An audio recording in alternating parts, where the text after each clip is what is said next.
नमस्कार, मी अनुष्का. शंखनाद न्यूज चॅनलच्या मराठी बातमीपत्रात आपल्या सर्वांचं परत एकदा स्वागत करते. बघूया आजच्या काही मराठी ठळक बातम्या. महाराष्ट्र प्रदेश आदिवासी काँग्रेसचे प्रदेश अध्यक्ष माजी आमदार डॉक्टर नामदेव उसेंडी यांनी आज राजीनामा देत भाजपा प्रदेशाध्यक्ष चंद्रशेखर बावनकुळे यांच्या उपस्थितीत नागपुरात भारतीय जनता पार्टीत प्रवेश केला.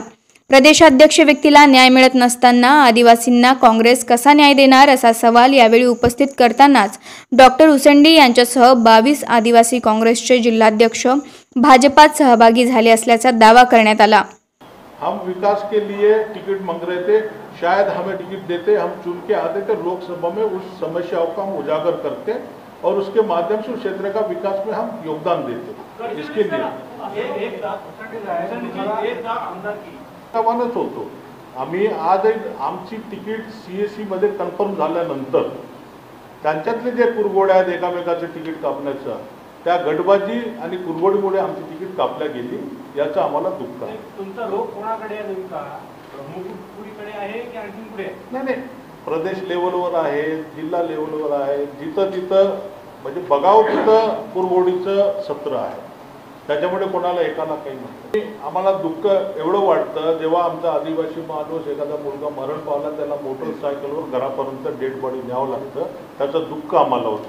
हे ते चित्र तिथं आहे. ते चित्र बदलवण्याची संधी आम्हाला भारतीय जनता पक्षाच्या माध्यमातून मिळण्याचं शब्द दिलेला, आश्वासन दिलं. माननीय देवेंद्रजी फडणवीस यांच्या नेतृत्वावर विश्वास ठेवून भारतीय जनता पक्षामध्ये प्रवेश केला आहे.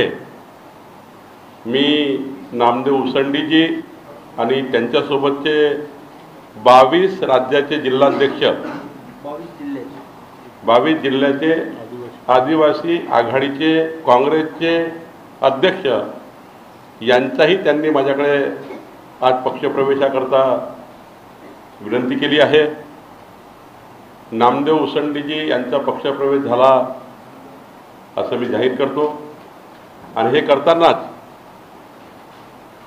जेव्हा नामदेव उसेंडीजी देवेंद्रजी यांनी मला भेटले,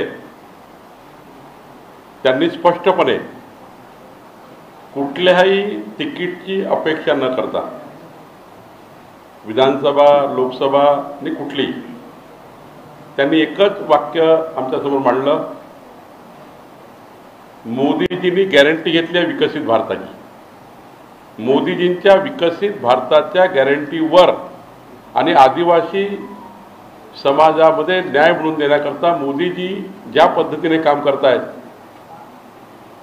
आदिवासी समाजाला, समाजाच्या शेवटच्या गरीब माणसाला न्याय मिळण्याकरता, आणि विशेषतः गडचिरोली जिल्ह्याचे पालकमंत्री देवेंद्रजी असल्यामुळं देवेंद्रजीच्या माध्यमातून मोठ्या प्रमाणावर गडचिरोली जिल्ह्याचे उद्योग, तिथे असलेली बेरोजगारी, आणि माननीय देवेंद्रजींनी आज बघितलं असाल की पुढच्या 10 वर्षात गडचिरोली हा महाराष्ट्रामध्ये जसं शेवटचा जिल्हा म्हणतो तो पहिला नंबरचा जिल्हा विकसित होईल.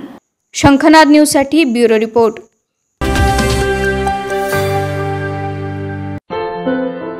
क्या हुआ बहू? माँ, पाइल्स की बहुत तकलीफ हो रही है. तो तुम गुदरोग सर्जन के पास क्यों नहीं गई?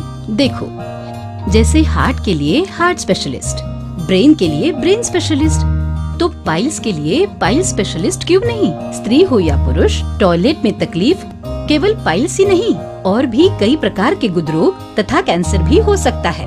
इसीलिए इसकी प्रत्यक्ष जांच जरूरी है. ठीक है माँ, पर जांच के लिए हम जाएंगे कहाँ? वही काले आयुर्वेदिक पाइल्स हॉस्पिटल में. लेकिन माँ, प्रेगनेंसी में पाइल्स की दवाइयाँ? प्रेगनेंसी में आयुर्वेदिक दवाइयाँ सुरक्षित होती है. जनहित में जारी काले आयुर्वेदिक पाइल्स हॉस्पिटल, औषधि चिकित्सा तथा सर्जरी ट्रीटमेंट उपलब्ध. हमारा पता उमरेड रोड, दिघौरी बस स्टॉप के पास, नागपुर. अधिक जानकारी के लिए वेबसाइट पर जाएं kalepileshhospital.com.